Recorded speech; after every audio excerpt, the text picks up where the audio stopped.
ગાઈશું તો બહુ લાંબુ થશે અને અમારે નિલેશભાઈની ફરમાઈશ વધતી જાય છે. મારે તો આજે બધા સિંગરો જે આવ્યા છે ખૂબ ભાવ અને પ્રેમ લઈને આવ્યો છે, એમને સાંભળવા છે. હું સવાર સુધી રોકાવાનો છું, બધાને સાંભળી જવાનું છું. પણ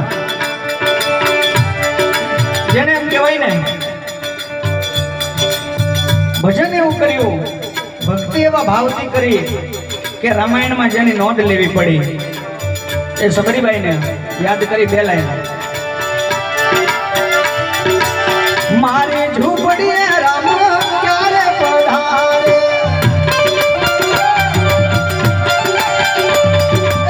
મારી રે ઝૂંપડીએ રામ ક્યારે પધારે, ક્યારે પધારે મારો જન્મ સુધારે,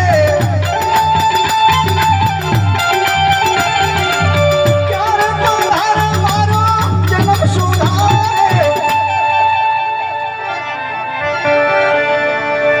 નામ મારું સાંભળીને જાતની સુભી લડી, ઋષિના આશ્રમમાં રહું છું એકલી.